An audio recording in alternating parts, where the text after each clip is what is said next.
data only tells the facts, but facts by themselves don't really mean anything. It's the narrative that you sort of weave around that.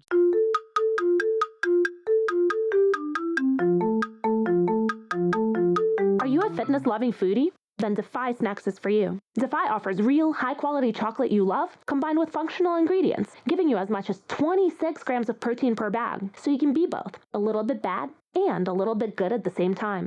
As a female-owned brand, Defy dedicates a portion of its profits to other women-owned businesses. Currently sold in the US, you can find us on defywithanI.snacks.com and follow us on social at Defy Snacks.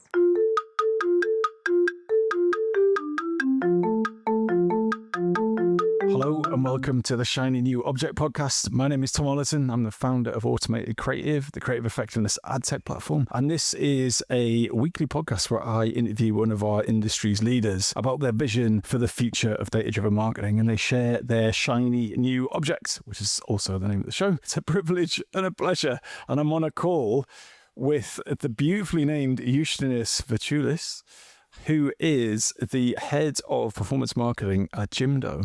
So Justinas, for anyone who doesn't know who you are and what you do, could you give us a little bit of background? Absolutely. Pleasure to be on the show, Tom. Thank you for having me. Pleasure to having you. And it's amazing we've actually made it. So, been in the UK for about 15 years, started my career at email marketing.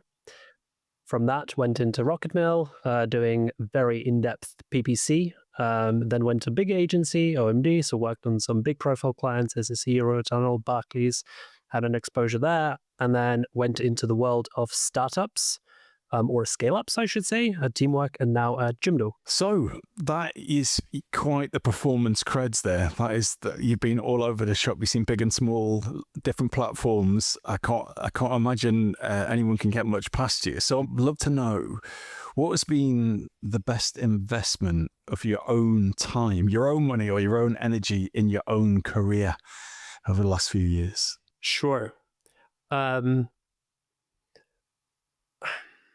The best investment that I've ever had, it's sort of a recurring theme, really, is just picking the topics or the challenges where there are no easy answers and not many people want to do it. One of the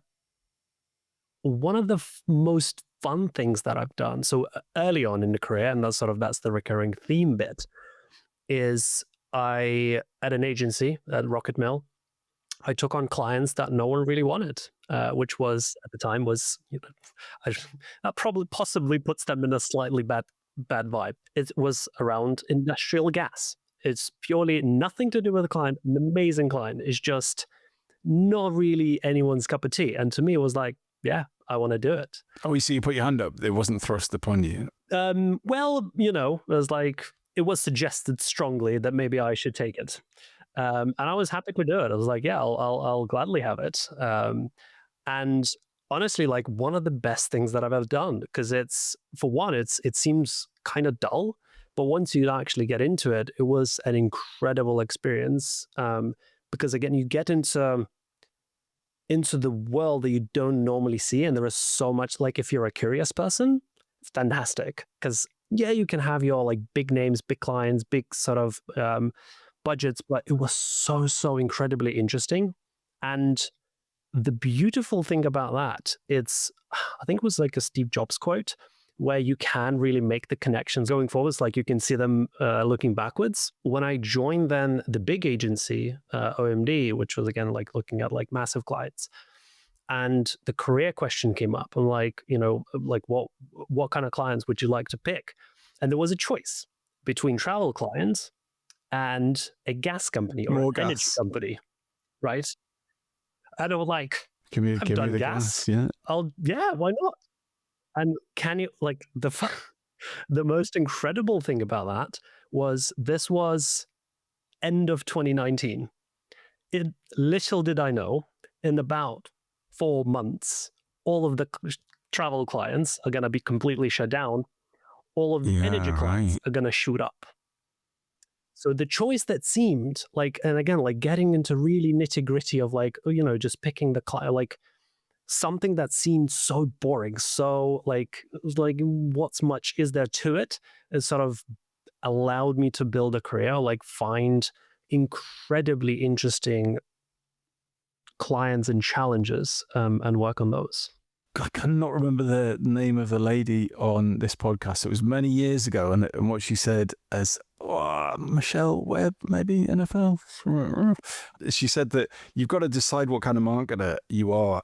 Are you interested in marketing a certain thing like sports or music or alcohol or cars, or are you just into marketing? And I'm definitely the other side of it. Like, you know, at Automated Creative, we've marketed dry mouths, dry eyes, and dry vaginas. You know, and do you know what I mean? Like, and I love that, because you just like, well, all right, well, what's the challenge? What, you know, it doesn't, like, the thing itself doesn't have to be interesting. Like, I mean, I'm like a massive Beatles fan, and the worst client would be for us to have the Beatles. It would just be horrible. I don't need to be. What I want to do is I want to get into the client. Absolutely. What is the problem, and how can I help you? As opposed to like, I want to work with you because you make cool trainers. Absolutely. It's actually, funnily enough, again, working on the more boring things allows you, for one, to bring a perspective that usually people don't have. Because if it's something that people understand and know, like, everyone sort of has an opinion. If you're, I don't know, everyone sort of once works on, I don't know, jewelry or cars, or, you know, something cool and something that everyone sort of understands. When you're working in those industries, where few people have an opinion or an understanding, like, a little bit of effort goes such a long way. And it's like, again, it's so interesting.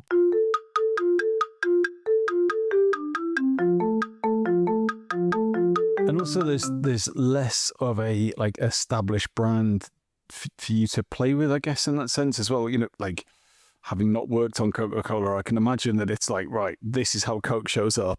Yeah. You know, we'll get onto experimentation later, right? But, you know, versus North Sea gas or whatever, like, come on, what ideas have you got? But it's, yeah, gosh, I had no idea you were a gas specialist. You're our first on this podcast. So I do know industrial. Yeah. So other than taking on the gnarly problems that other people don't want to take on, which is great advice. And actually, the other thing that reminded me of is someone said to me once that the hardest thing to do and the right thing to do are usually the same thing, which I should have started this bit. Anyway, whatever. So next question is, what is your best bit of advice for someone to become a better data-driven marketer? Sure. That's very close to my heart. I think I have quite a lot to say about this topic. So let me see. I shall strap in. I would say, I mean, I just love data. Like, I love data and sort of understanding. Why do you love data so much? Why? Yeah. I don't know. It's not something that you choose. I don't think it's just something that data chose you. Okay, yeah. right, Look, I optimize my life. Like, I look at the data in my own life. I track every interview that I've ever had, every company I've ever applied to, and like look for patterns of how that actually and now with AI, it just blows my mind. Anyway. Yeah. But I don't know. It's not something that I choose, unfortunately. Okay. Anyway, I cut you off. Anyway, so you love data. The best bit of advice I have is sort of to, at least the things that worked really well for me, is digging into the layers of below. Like, what I mean by that is, so PPC and like paid search, Google Ads, that's sort of been the huge part of my life, is then digging into every area and like peeling the layers off of like, okay, tracking. Sure, I can understand what a pixel is, or like, you know, I need pixels to track. But how do they work? Like, what are the different options? How do cookies? What is that? How do they work? In what instances do they break? How and why? The most interesting thing, sort of the thing that blew my mind. So again, it's not necessarily something that's easy to do. I think it's just peeling the layers of like, once you find a concept of something of like, okay, pixel, what is it exactly? It's like, I would imagine a lot of people, probably I would struggle to explain this now exactly, of like, what are the technical definitions of a pixel versus like a pixel versus a tracker or something like that. But one of the most interesting things, so there used to be, pretty sure there still is, an amazing conference called, it's not Measure Fest, Measure Camp. Goodness, amazing, in London. It's free, for sponsor driven, but it's sort of all the best analytical minds get there. And that was purely my quest of like actually digging into of like, nobody would be the only marketer there. Everyone would be analysts and sort of various flavors of data engineers. So a very, very interesting crowd. But the amazing thing was like a session about Google Analytics. I'm like, a guy who was leading the session was like, who knows how Google Analytics actually works? I'm like, I use it every day. I have no idea. And I was like, well, this is how it sends the data. And it's like, did you know every event is basically, and like every event in the in Google Analytics is basically a pixel send out. I was like, oh my God, that is so incredible. Like I never thought about it that way. And it's like, oh, this is actually how you can then start implementing, like start sending all types of data into Google Analytics.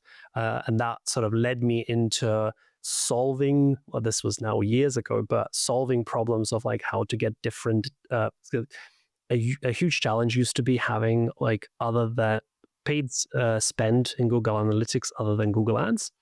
And like from that, just digging into the layers, started uncovering all sorts of stuff of like all the cool things that we could do. And again, like open up a whole layer of conversations and possibilities in the career.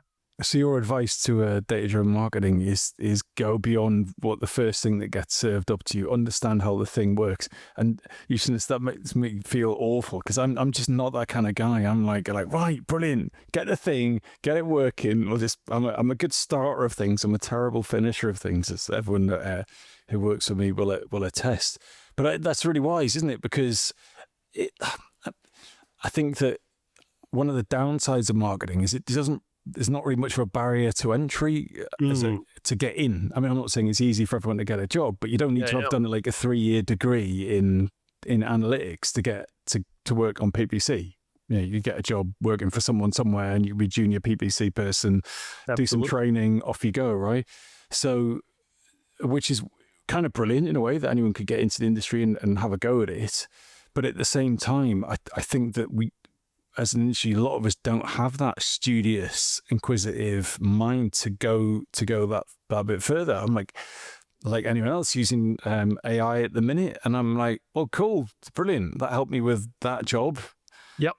But I'm not kind of like going into it. Well, how did it do that? And so, and I really, I feel ashamed to say that, but I think that what you're saying is like, even one extra peeled layer of onion is going to transform your understanding of something. It's in performance marketing. Yeah, that's a great. And I would say, like, my apologies to like if that makes you feel bad. That's not my intention. No, I know, Justinas, I know my strengths, and deep analytics is not one of them. I just like, it's the most fascinating thing. It's those, to peel those layers.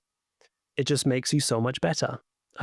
Honestly, I don't really have any special talents. It's just I dig into stuff further than like a lot of people stop and was like, oh, I kind of get it. I just keep digging. That's it. There's no like nothing. My career is built on just me digging into stuff. Brilliant.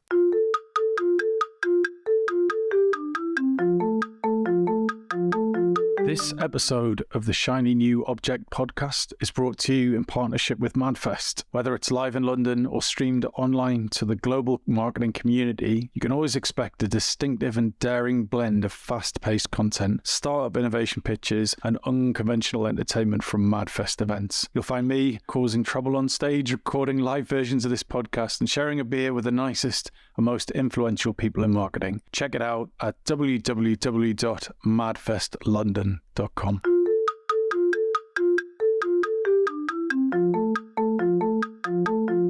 So we're going to now talk about your shiny new object, and I'm deeply intimidated by your brain already, so it's going to be an interesting conversation. But I said to you, like, you know, what is your shiny new object? And you said one word: experimentation. Yes. So why is that a shiny new object? What is it? Why have you chosen it? Sure. I think experimentation has a very simplistic understanding in the vast majority of organizations. It's sort of, most people see it as sort of an A/B testing, and that's it. I think experimentation is really a culture and the process, or it can be like it's sort of a combination of those two things. And the real power experimentation and why it's a shiny new object for me. So for one, I'm currently driving that culture of experimentation. So I'm deeply thinking about what does that mean and what I'm trying to achieve. And the challenge that I'm seeing with this is making big bets is quite easy. I think huge businesses plan in sort of, okay, if we can just, how do we drive growth? Well, we need to make some improvements, and question mark, question mark, question mark, and then somehow it's all going to work out. Now, that poses a huge risk because there's so much unknown information, and in the current climate, where everything is changing all the time, particularly with AI, all the playbooks in B2B, B2C marketing, the types of creatives, the level of data that is available. There's just so many unknowns, and they're getting more of them every day, that the experimentation becomes a necessity. It's really to be able to win, of like, how do we make small bets, validate, and build on that knowledge? Like, how do we ideate better? How do we test things better? How do we learn them? And then improve with every cycle. I don't have all the answers. Let me just be very upfront and honest about this. But to me, this is a fascinating area of how can organizations be way smarter in the face of uncertainty that we all face right now. I don't know if that's something that you face as well, of like making the big bets. And we have a business that's entirely built around a culture of experimentation, and no one ever listens to me when I say this. I'm going to say it again. But if we had to invent advertising tomorrow, it didn't exist, but yet tomorrow it got invented, but we had all of the capabilities, there is no way you would make big bets. You go, well, there's this thing called advertising, right? And there's this thing called media. And what we can do is put like lots and lots of different types of messages and visuals and formats in front of all of these different audiences for all these different parts of the funnel. And we can just test anything we want to, and we can get really granular data back on what works and why. Or we go to the highest paid person in the room who likes one thing, we show that to everyone. It's just, if we were going to invent advertising tomorrow, there's no way we would do the latter. Like, we would be out of our minds to do that. It just wouldn't make any sense. Why on earth would you just show one thing to everyone? However, that's what we do, because we've been going at 8 years. We've been making and optimizing ads with live data and insight for like 8 years. And still, I'd say the industry's sort of coming around to it. I think probably in the performance space, you're much more familiar with it, with working into a .com as well. Yeah. But like the inability for people who've grown up in marketing the old way to see it differently is one of the biggest challenges we have. It's that education piece. Yeah, absolutely. I think it's tricky. There's nothing harder than sort of changing the old habits and old thinking patterns. And again, experimentation to me is a great way of actually, okay, well, let's try it out. What is the hypothesis? What can we prove? What do we want to prove? So give me a 101, right? So someone's listening to this going, right, I finally listened to Tom. And Justinas is making a good point. Well, where do you start? What's the kind of day one, right, experimentation mindset? What would you do? If you're gonna come into an organization, they'd never done it before, what's the first thing you do? Sure. Maybe a bit banal answer, but strategy. And to me, strategy is, what are you trying to achieve? What do you want to achieve? Is it, double our customer acquisition next year? Is it, improve the profitability? Is it launch a new product? Cool. We know what we want. Then it's breaking down to, well, what are the unknowns for us to be able to achieve this? Do we know that if we launch a massive TV campaign that's actually going to drive and close this gap? Sweet. No experimentation needed. Let's just run with it. But if you don't, you have your goal. You want to break this down to, what are the knowns? What are the unknowns? What are then sort of the hypotheses? And then what are the things that we need to learn for the unknowns to become knowns? Whether it's, we need to reach a particular demographic, that's what we believe where the growth will come out from. And then you create a testing plan. And out of that testing plan, you prioritize, and then you start launching the different campaigns or initiatives. So again, I think in the traditional experimentation approach, Campaigns is typically the thing to do, or like an A/B test, a homepage test perhaps. But it can also be initiatives. It can be starting a community. It can be launching a YouTube channel. You're not really testing anything A/B against. You're launching an initiative of, okay, well, we believe, I don't know, an example of not gas industry, maybe something a little bit more relatable. I don't know, launching a new Coke is a good example. Launching a new flavor. All the traditional channels don't work. We're going to launch a YouTube channel. We believe that there is a growing demographic of, Gen Z who will watch this, and all of the signals align. What do we need to actually create? And then you build a testing plan out of that, and sort of, okay, let's get to the thing that bothers me about experimentation is when it's treated as, we'll run something, and then whatever the data shows us, it will be is that what we wanted? Of like, oh, we run a test and we really see a really good click-through rate. It's a click-through rate that we wanted. It's not coming up front and saying, well, with this experiment, with this idea, we believe we'll be able to move X, and then looking if X actually has moved. Does that make sense? Yeah, right. So you're not optimizing to the abundant data, which is a click-through rate. It's like, there's lots of that information you are you're not optimizing towards, but you're aiming for the larger business needle to move, like brand awareness or whatever it is, or consideration. The stuff that doesn't change very quickly. So you're not. We just published a book relatively recently called Using Data and Creativity in Marketing. And one of the big things we learned from writing that book was not confusing abundant data with important data. Mm-hmm. Like, because the platforms are giving you tons of it. It's abundant. You're like, oh, it must be important because it's really easy to get hold of and there's lots of it. But in reality, actually, just because the click-through rate's improved doesn't mean the brand health has, or doesn't mean anyone likes the product, or everyone might hate your service, or like feel there's no choice, or another competitor went out of business or something. It's the numbers. What was it? The numbers tell you what happened, but only the people will tell you why. Yeah, I love that. It's I think another kind of common misconception or at least sort of a saying that I see of like, oh, everyone has opinions, but I have data. I have issues with that saying because data only tells the facts, but facts by themselves don't really mean anything. It's the narrative that you sort of weave around that you can turn this into whatever.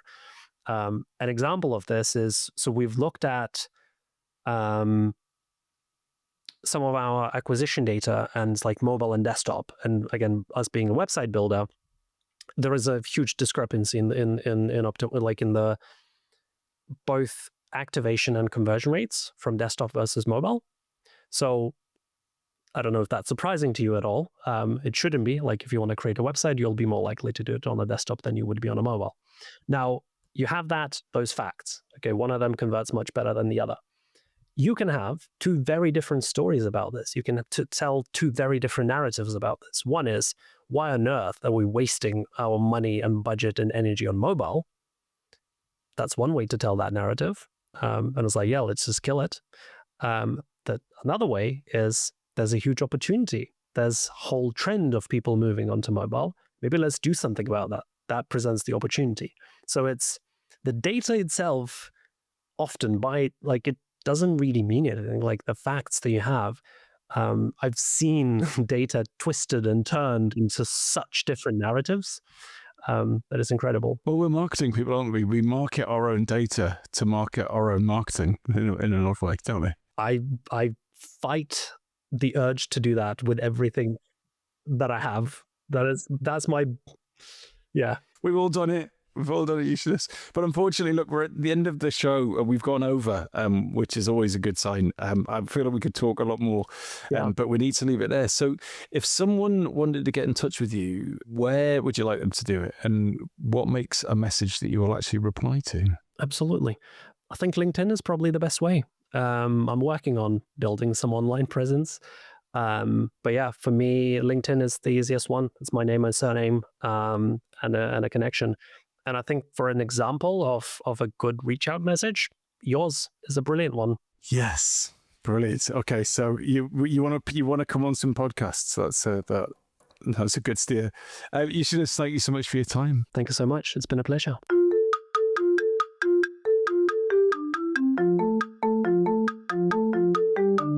Hi. Just before you go, I'd really appreciate it if you could take the time to write a review of the Shiny New Object podcast on Apple Podcasts or iTunes, whatever it's called these days, or whichever podcast provider you use. We're an indie podcast, so it would go a long way for us if you could just share the word and give us a bit of a support on those channels. That would just be fantastic. If you haven't got time, that's also cool. And yeah, if you could tell your colleagues about the podcast, and also, if possible, don't forget to subscribe. And I'd love to hear your feedback. If you'd like to speak on the podcast or be a guest, or you think I'm asking the wrong questions, anything, I'd be super interested to hear what you think. So please email me at tom@automatedcreative.net. That's TOM at, I'm not going to bother spelling it. Anyway, you'll work it out. Thanks so much.